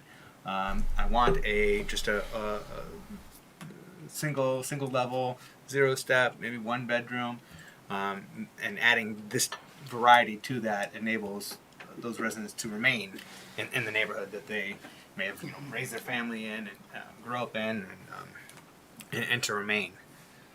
No, I was going to say that would be great if, you know, it was a formula that would accommodate a lot of the, you know, residents in that community, because it, you know, statistically looking at some of the income levels and the poverty rate, some of them don't even qualify to pay, you know, that $1,000, you know, mortgage or rent for those homes. So my question would be, who are you targeting? I mean, because it's definitely not the single working person, more or less 2 families incomes that's making anywhere from maybe 75,000 or better, or would that formula accommodate anyone making 50,000 a year?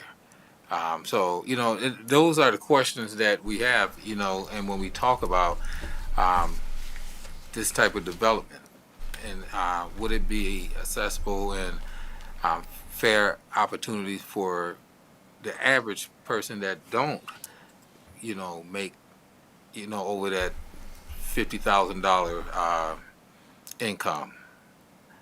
And if it doesn't, they can't afford it. They won't be able to live in those homes or live in that neighborhood. And some of them are getting pushed out. And as you know, Mr. Franzik, we dealt with a situation last week, helping another group, and they talked about affordable housing and how they're trying to meet the needs to not have citizens and residents out on the streets. I mean, this is a huge problem, but how do we fix that to accommodate the citizens and make sure that there's a fair opportunity to, house people, This is our best foot forward in what we can present. The smaller you build a home, the cheaper you can sell it for, and the more people that can afford it.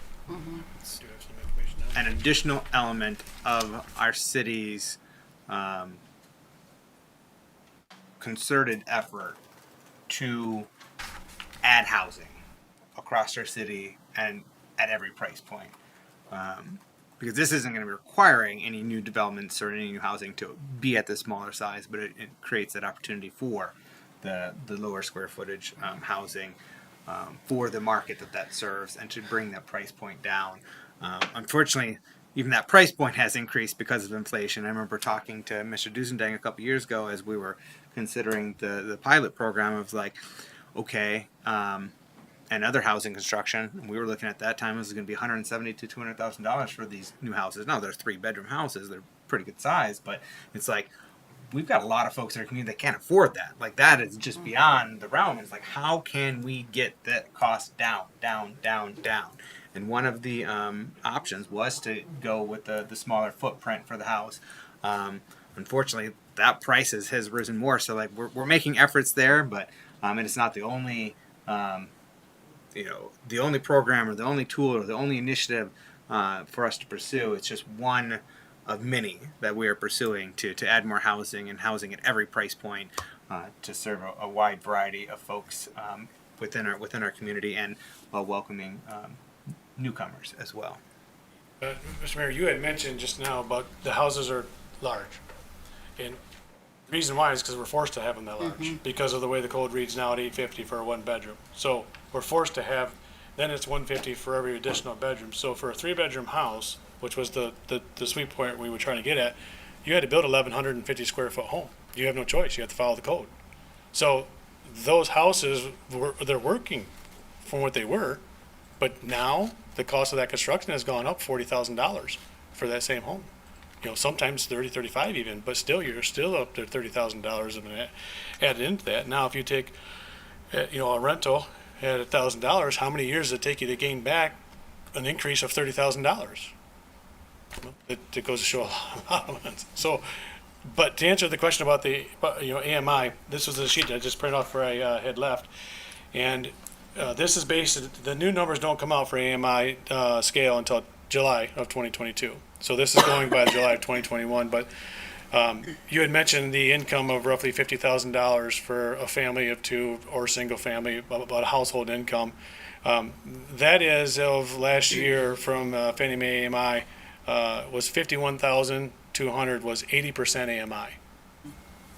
And if you go by the rule of thumb, it's not everybody's rule, but they say how much. If you ever just Google how much rent can I afford on my salary, they say 30% of your salary is a rule of thumb for your housing.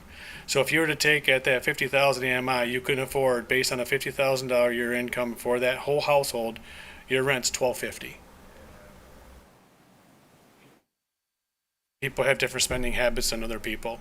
If they can afford on a 50,000 based on a 30%, a $1,250, but they're saying they can only afford a 700 or 800, you got to tighten up your spending. I mean, we can't go into individual households and tell them they can afford this. This is only going by with what's printed. But that's what it says. For an 80% AMI is 51,000. So if you were to look at a $1,300 a month rent, the person has to have an income of $46,800 basically per year for the annual income for the household. And that is to afford a $1,300. Now, when we did this 3 years ago, that was great. But unfortunately, right now, 1,300 doesn't get you a whole lot anymore. It doesn't get you the, the 1,200 square foot, 1,300 square foot, two-story with a two-stall attached garage or detached garage with a garage door opener and air conditioning. I mean, a household that you're proud to live in. So that's just some statistics that I just printed off just literally before I left the office. And I can show you more of it if you'd like to. I can send it to you. Yeah. But I'm just following the Fannie Mae outlook of 2021. And the formula that they use, that's a countywide formula that they use when they talk about the AMI. It's not just the city of Muskegon. Yeah, no, this was right down to the city of Muskegon. Oh, does it? Okay. Yeah, it was right down through the city of Muskegon. So, and that's just the consensus of it. So, I mean, I can Those dive into particular more. numbers, but what you're thinking of is the various development agreements that we've considered and Exactly. done in practice. So yeah, both accurate in what you're thinking or speaking on. But did I see you, Director Ekholm, back there? You wanted something to add? Yeah, really quickly, I just wanted to address Vice Mayor German's comments about some of the potential concerns of the Jackson Hill neighborhood and McLaughlin and potentially Angel.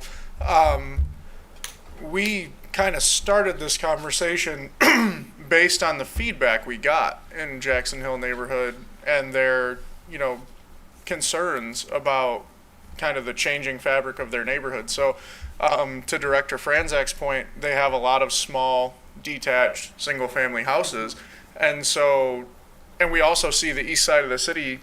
Probably, we're going to know for sure once the study's done, being disproportionately impacted by these increasing pressures on rent. And so, again, basic economics, like the biggest reason, the biggest challenge seeing this increase in rent is demand and lack of units. There's just not enough units for the demand for renters. A lot of people in our community want to rent for all different manner of reasons. I don't want to try to speculate on that, but these neighborhoods on the east side have historically had a higher proportion of renters, and so because of that, upward pressure on rental prices is going to disproportionately impact them.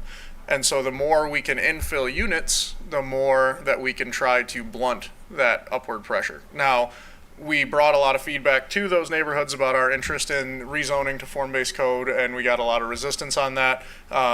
You mentioned the study that they're working, and we did speak with Mr. Alexis, who was conducting that study out of Northeastern. We're eagerly awaiting that study so that we can see what it says.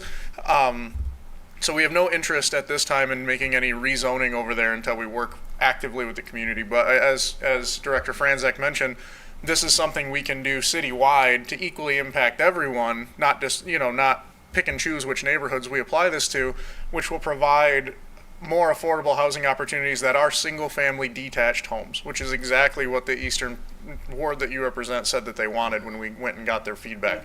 And you were at a lot of those meetings with us, probably all of them that I was at, and that was the biggest feedback piece that I got, is this is a residential area, we like single-family detached homes.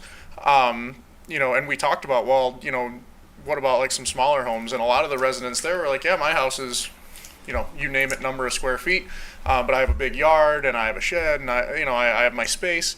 And so I think we can probably achieve what you're talking about, by saying, providing opportunities for folks to have that single family detached home in Jackson Hill that's new construction, because, and I'll harken back to what I said about Commissioner Emery's home, like, I couldn't build that home today that she lived in. And there's dozens, if not hundreds of homes in your ward that I couldn't rebuild today if I wanted to. Yeah. And that's impacting the affordability of access in your neighborhoods that you represent.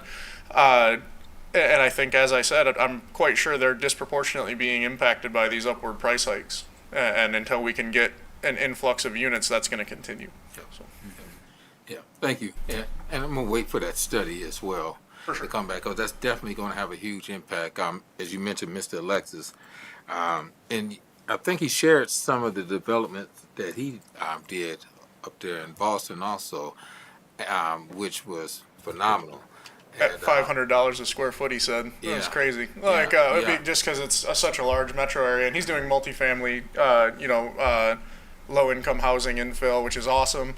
Nonprofit housing corporation, but just to hear, like, we're panicking over $250 a square, and they're over there building at $500 a square, and that's what they're building their affordable rates at. So it kind of shows the different impacts that housing has in different parts of the country, but it's a crisis all the same. There's just a serious shortage of units. So, Definitely. All right. Yep. Thank you, Mr. Thanks. So, what are our next steps then with regard to moving this forward?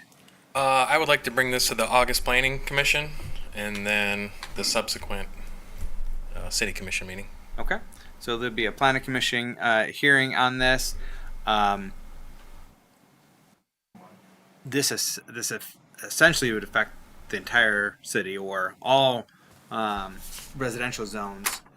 Does that also include our form-based code urban residential, or is this just R1, R2, and R3? Well, we follow the same standards Okay. for building sizes, so it would be everything. Okay, so this residential design criteria is for R1, R2, R3, as well as RM and urban residential context areas. So it's all residential zoning in our city. This would be the design criteria that would be applied going forward. So, in the past, we've talked about noticing everybody that's affected. I know that's awfully expensive. What's your expectations going forward for this one? Whether to zone to notice everyone, that's going to be thousands. We'd essentially have to notify everybody in the city. Yeah. And so, Water bill? I think informing the neighborhood organizations. neighborhood associations, water bill, this is part of the conversation we need to have right now. So there's not surprises down there. So we don't have a thing where it comes to us after the planning commission and the commission says, hold up, why didn't you notice everybody? So I think we need to decide how we're going to proceed right now so there's no surprises or having to redo things down the road. But Director Ekholm. yeah, I've been giving that some thought. So because of these notice issues that we've had in the past and the costs related to those. So obviously we have to follow what's in the zoning ordinance and the Zoning Enabling Act of Michigan, but also we had a very, I think, successful new model of public meeting, a public forum we called it, held for the Harbor 31 expansion and site plan review and permitting for Eagle. I think this would be a good opportunity to have probably 2 of those. I don't think we can have 14, like one in each neighborhood. I think this is a more expedient problem than that. But I would like to have sort of a west side, east side public forum opportunity for the public. So probably setting dates for those after meeting with folks and making sure that the planning commission, is on board and wants to move this forward, and then setting them up fairly expediently so that people have a chance to hear what we're talking about and putting together a pretty detailed presentation. I'd like to, and I've been kind of driving around making notes on addresses, like when I see a house that is pretty obviously like 600 square feet or less, I'd like to get permission from some residents to just use their homes and photos and just say, this is in this neighborhood, they're already here. Because I think that's, people hear that number and they think, wow, that's really small, because we as a country tend to build big in residential. But they're everywhere around here, and not just in our city. They're in Norton Shores, Muskegon Heights, Muskegon Township.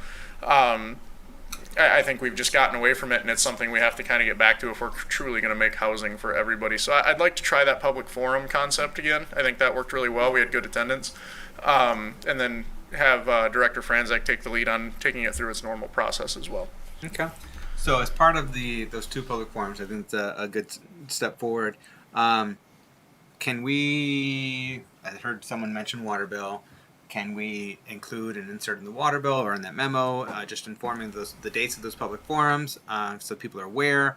Of course, we can use our social media channels to communicate those as well. We can reach out, you can issue a press release and disseminate that to the news media to try to get more coverage, more attention. But I think, publicizing that and welcoming people to that forum or otherwise for attending the Planning Commission hearing as well is a good way forward and is a prudent step without having to do a notice to every single property owner. I'm comfortable with that here, particularly because in this case we're not eliminating or taking away any property owner's rights. We are expanding what is permissible with property. And so I'm much more comfortable with that approach than for making sure that we send a notice to every single property owner in this case. So, all right. And it essentially won't have an impact on anybody's existing home. Mm-hmm. It's really only for building new. Yeah. Okay. Commissioners, any other comments or questions on this item? So, all right. I think that's a good good path forward. Excellent. Do you need anything else? Any final questions or looking for any additional specific input from the commission? No. If you have any ideas in between now and then, just email them. See if we can incorporate. All right. Excellent. I would encourage you to reach out to Commissioner Hood and Commissioner Ramsey, as they were not able to be here tonight, just to reach out to them individually and bring them up to speed on where we're at and how we're proceeding. All right. Excellent. Thank you. All right. Commissioners, do you have any other questions on anything else, whether it's our general session tomorrow or anything else going on before we go to public comment? Nope. Seeing none, we are going to go to public comment, and we have Diane Foster joining us from the Jackson Hill neighborhood. Welcome up. You have up to 3 minutes to give your remarks. If you have any questions, we may not be able to answer them right now. First off, I wanted to talk about the playgrounds. I know that we have more money than we've ever had in this state ever in our whole lives, and probably will never see this kind of money again. I know the county just got a whole lot of money, and I don't know how they're supposed to distribute it, but it is supposed to be for job creation. Maybe we could get with them for the labor part and get them to use some of those funds that have been given to them by Whitmer to create jobs around here to rebuild our playgrounds. I'm just thinking that that is a possibility. I don't know, but it's to create jobs. However we do that doesn't matter to me. So I think that would just be a good. You said you were looking for someone to be a partner. Well, the county is a good partner right now, and they got a heck of a lot of money. So I just think that maybe they're a good place to start. Nonprofits and all of that, that's all really great. I headed up a Imagination Station in St. Clair. Made it many years ago. Was a lot of money. It was like $175,000, and that would have been, oh Lord, 20 some years ago, or like 25 years ago. So I can't even imagine what a playground costs today. But I can't imagine it not being a worthy thing for us to continue. That park that you're talking about is important to the community. So maybe the county would be a good place to start for job creation. We'll use them for the labor part. Just a suggestion. Second thing I wanted to say is, so we're going from, we had cottages to no one was allowed to build cottages because they tore down cottages to build bigger houses. So now we're just really kind of going back to a cottage forum, and I don't think there's anything wrong with that. But I can tell you what Jackson Hill's problem is. They already feel undervalued. And I know that for a fact. I am in Jackson Hill, talk to the people all the time, and they feel that area is extremely undervalued. So to do anything that would make them feel more undervalued would be like stepping on a landmine right about now, is how I feel. And the third thing I'm here for is to find out just exactly about that in my business down there. And that I would like to know, is in all fairity, I would like to sell my business, and I would like the person that buys it to be able to do what they want with it. Because everyone else has been able to do that. So if they want to take my property and my business to fruition in the medical or the rec department, I think they should be able to. And I don't think I should be held back from the 12 years that I've given this city of my time and my money not to be able to offer that to someone buying my property. My back property I'm going to keep, but my front property I really would like to be able to include that into the medical marijuana and rec program that we have in our city. It's a nice place to that's a nice area. And maybe it would help bring the property values around there up a little too. I believe it probably would, especially like Agards. That property should be selling, and it should be selling for a good price, and it's not even listed at a decent price for a business that's been there that long. And the fact that they put a ton of money into that business. When they bought it, they put new roof, new siding, new furnace, new air conditioning. I mean, they just couldn't have done any more to that building to make it more valuable. So I'm just a little perplexed, and I think if our city really wanted to, they could make the whole city worth some money, not just whatever suits this person or that person. Let's like open up the city and make it valuable to everyone. I think we owe it to Muskegon to do that, and everyone that's been here working really hard. So that's just what I have to say tonight, and thank you for everything, and go Muskegon, go. Oh my gosh. Indeed, Watch indeed. us go. Thank you. Thank you for joining us tonight and sharing your perspective. All right. Much appreciated. We do, as you know, you showed up to our joint city commission planning commission meeting that ended up being canceled while you were here. So thank you for showing up to that. We are in the process of rescheduling that. And the last I heard is we're looking at the end of July, early August. But a date has not been scheduled yet. But like I said, Diane, I took your contact information. I'll be sure to let you know once we have a date scheduled for that joint meeting. All right. Thank you. All right. Anyone else in the audience wishes to give public comment?